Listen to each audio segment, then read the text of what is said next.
नमस्कार हजुरहरूलाई फेरि मेरो किचनमा स्वागत गर्न चाहन्छु। आज मैले चिकन नगेटको रेसिपी लिएर आएको छु। नगेट बनाउनको लागि चाहिँ निकै सहज हुन्छ। हामीले सजिलै यसलाई रेस्टुरेन्ट तथा होटलकै स्वादमा हामीले यसलाई घरमा बनाउन सक्छौँ। कम सामग्रीमा यसलाई तयारी गर्न सकिन्छ। स्वास्थ्यको दृष्टिकोणले पनि यो निकै फाइदा हुन्छ। यसमा हामीले एकदम कम मसला राखेको हुन्छौँ।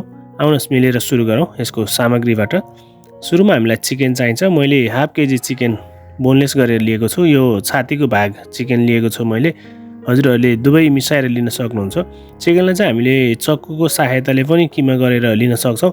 मैले चाहिँ यहाँ मिक्सरको जारमा राखेर पिसेको छु। यो ब्रेस्ट पिस भएर चाहिँ एकदम सजिलो हुन्छ मिक्सरको जारमा पिस्नको लागि। थोरै थोरै गरेर हामीले पिस्नुपर्छ। एकैचोटि पिस्दा चाहिँ जारको ब्लेड भाँचिन सक्छ। मैले एउटा मिडियम साइजको ओनियन चप गरेर यसमा एड गरेको छु। त्यस्तो अब हामीले स्वादअनुसार यसमा नुन राख्छौँ र मैले half table spoon white pepper powder, 1/3 table spoon मैले पाप्रिका पाउडर र फ्यु ड्रप लेमन पनि मैले यसमा जुस राखेको छु। त्यस्तो हामीले 1 चम्चा जति यसमा ब्रेड क्रम्ब पनि राख्छौँ र केही थोपा हामीले यसमा तेल राख्छौँ र मैले 3-4 वटा लसुनलाई कोरेसोमा कोरेर यसमा मिक्स गरेको छु। यसलाई अब हामीले राम्रोसँग मिक्स गर्नुपर्दछ। यसलाई हामीले नरम हुने गरेर मिक्स गर्नुपर्दछ। हामीले प्याज चाहिँ गल्ने गरेर यसलाई राम्रोसँग मोल्नु पर्दछ र करिब हामीले 20 मिनट जति यसलाई छोपेर राख्छौँ।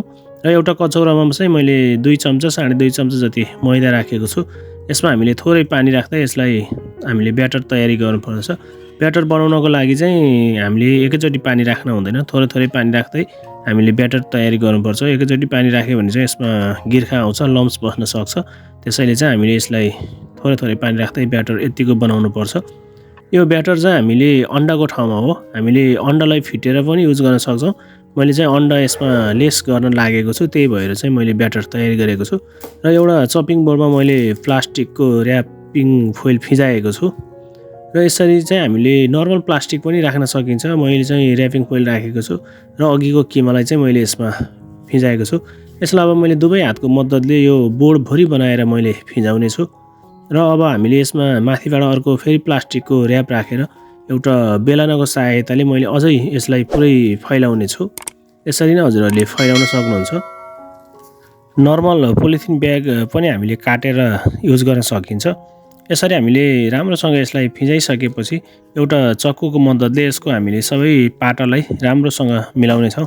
यसलाई चाहिँ सकेसम्म हामीले 4 पाटा बनाएर मिलाउनु पर्नेछ र सर्फेस चाहिँ हाम्रो यसमा बराबर इक्वल हुनुपर्नेछ। र अघिको प्लास्टिकलाई मैले निकालिदिएको छु र यो बडी निस्किएको भागलाई चाहिँ मैले हल्का काटेर यसलाई अझै मिलाउने छु।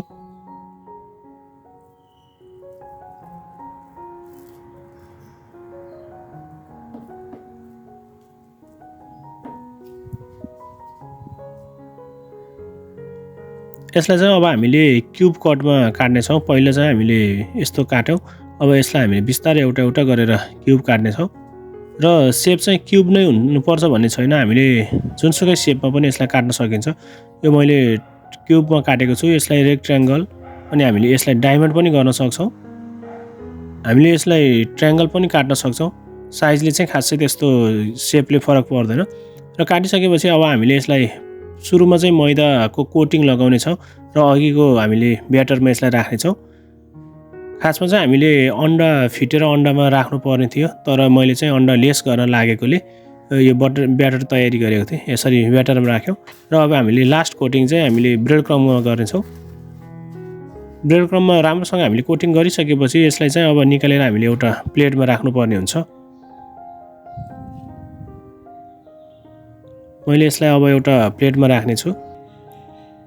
यसरी नै अब हामीले सबै कोटिङलाई सुरुमा मैदा, त्यसपछि ब्याटर र त्यसपछि लास्टमा हामीले ब्रेड क्रम्बमा फेरि कोटिङ गर्नेछौँ र एक एक गरेर हामीले सबै यसरी नै कोटिङ गर्नुपर्ने हुन्छ।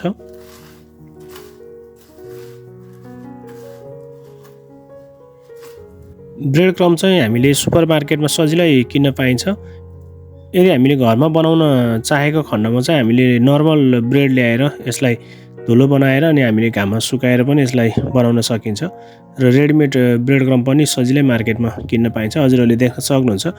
नगेट सबै तयारी भइसकेको छ। अब एउटा फ्राई प्यानमा हामीले तेल हिट गर्नेछौँ र बिस्तारै हामीले एउटा एउटा गरेर नगेटलाई राख्नेछौँ।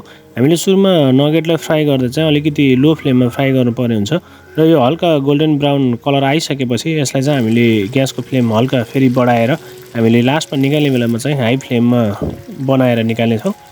हजुरहरूले देख्न सक्नुहुन्छ नगेट चाहिँ गोल्डन ब्राउन कलर आइसकेको छ, लगभग यो पाकिसकेको छ। अब चाहिँ यसलाई मैले निकाल्नेछु। एउटा जालीमा राखेर हामीले पुरै तेल तर्काउँछौँ अनि निकालेर एउटा बाउलमा राख्नु पर्दछ।